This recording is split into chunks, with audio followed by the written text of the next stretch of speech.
আমরা সাধারণত মুসলমান ফ্যামিলির বাচ্চাদেরকে মুসলমানি করানো হয়, যেটাকে আমরা বাংলায় মুসলমানি বলি, ইংরেজিতে সার্কামসিশন বলা হয়। তো অ্যাকচুয়ালি মুসলমানি করলেই সে মুসলমান হয় না। হ্যাঁ, অনেক আছে নন মুসলমান, তারাও বিভিন্নভাবে কনভিন্সড হয়ে ওই সার্কামসিশন করে নেয়, তারা কিন্তু মুসলমান হয় না। কিন্তু এটা আমাদের প্রচলিত একটা ধারণা যে এটা মুসলমান করলেই মুসলমান হয়ে যাচ্ছে। এবং এই যে মুসলমানি করা হয়, এটা মুসলমানদের জন্যও ফরজ না। আমরা সব বিভিন্ন জায়গায় ব্যানার দেখে থাকি, লেখা থাকে সুন্নতে খাতনা করা হয়। তার মানে কি? এটা ফরজ না, এটা সুন্নত।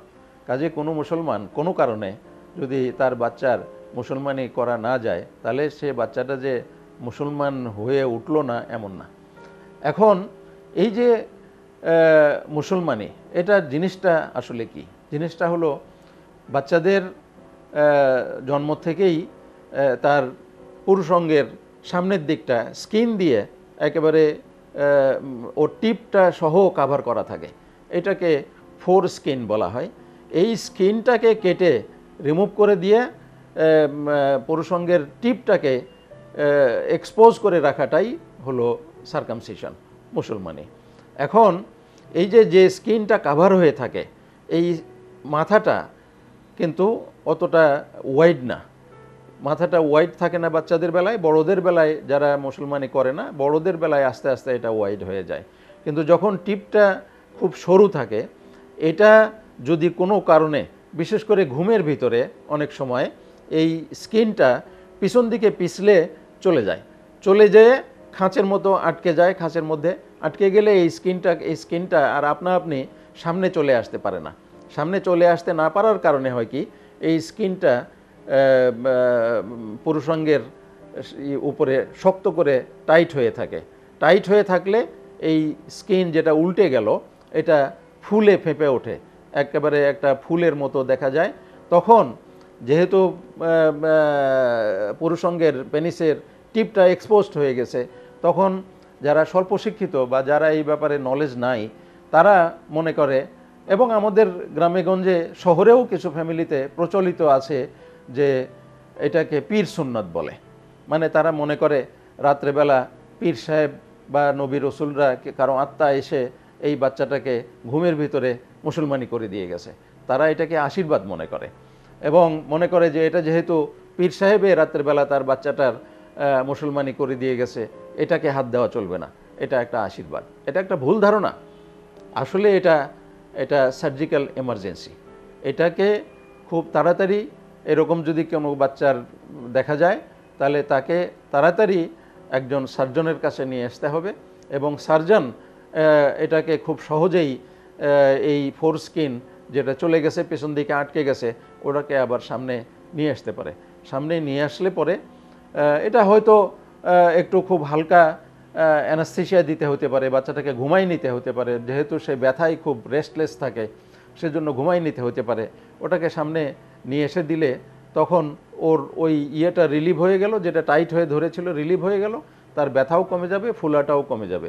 কিন্তু এই বাচ্চাটা মুসলমান ফ্যামিলির হলে ওই সিটিংয়েই তার মুসলমানিটা, দ্যাট ইজ সার্কামসিশনটা করে দেওয়া ভালো।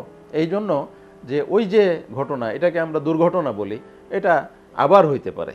আবার হলে যদি সিচুয়েশন এমন হয় যে কাছাকাছি ডাক্তার নাই, ডাক্তারখানা নাই, বা যারা অভিজ্ঞ ডাক্তার বা সার্জন পাচ্ছে না, এরকম সিচুয়েশনে হইলে তখন তাদের জন্য বিপদের সৃষ্টি হইতে পারে। সেই জন্য এটা একটা সার্জিক্যাল ইমার্জেন্সি। এটাকে আমরা ইংরেজি ভাষায় বলি প্যারাফাইমোসিস। ফাইমোসিস মানে হলো ওই যে ফোর স্কিন, যেটার একেবারে মাথার অংশটুকু খুব সরু যদি এমন থাকে যে ওদিক দিয়ে ইউরিন ঠিকমতো বেরোতে পারতেছে না, ফোটা ফোটা করে ইউরিন বেরোচ্ছে, বাচ্চা প্রস্রাব করার সময় এই স্কিনটা বেলুনের মতো ফুলে উঠতেছে, সেটাকে বলে ফাইমোসিস। এই ফাইমোসিস একটা মুসলমানি করানোর জন্য একটা ইন্ডিকেশন।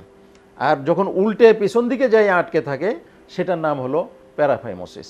তো এই প্যারাফাইমোসিসটা হলো সার্জিক্যাল ইমার্জেন্সি। এটার বেলায় অবহেলা করা উচিত না। এই ভুল ধারণা যে এটা আশীর্বাদ স্বরূপ হয়েছে রাত্রেবেলা, তা এটাও ঠিক না।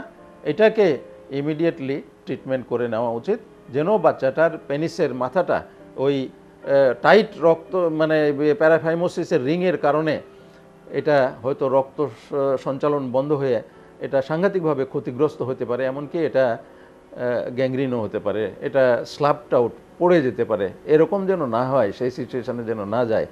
কাজেই ওটাকে তখনই সার্জনের কাছে আসলে সার্জন ওটাকে রিলিভ করে বাচ্চার বাবা মায়ে কনভিন্সড হলে তখন অ্যাক্সিটেংয়ে সার্কামসিশন করে দিলে পুনর্বার ভবিষ্যতে আর যেন না হয় সেই ব্যবস্থা করা উচিত। আপনাদের স্বাস্থ্য বিষয়ে সচেতন করার জন্যই আমাদের এই আয়োজন। তাই প্রতিনিয়ত স্বাস্থ্য বিষয়ে বিভিন্ন টিপস পেতে আমাদের চ্যানেলটি সাবস্ক্রাইব করুন এবং বেশি বেশি লাইক ও শেয়ারের মাধ্যমে সবাইকে আমাদের সঙ্গে সংযুক্ত হবার সুযোগ করে দিন। ডায়াবেটিস চিকিৎসায় 3D বলে একটি কথা প্রচলিত আছে। এই 3D কি? এই 3D হচ্ছে ডিসিপ্লিন, ড্রাগ এবং ডায়েট। আপনি ডিসিপ্লিন লাইফ লিড করছেন, ড্রাগসও খাচ্ছেন, কিন্তু ডায়েট সেটি কেমন হবে? এই বিষয়ে সঠিক পরামর্শ দিতে পারবেন একজন পুষ্টিবিদ। তাই এই বিষয়ে সমন্বিত সেবা দিতে রয়েছে আমরা।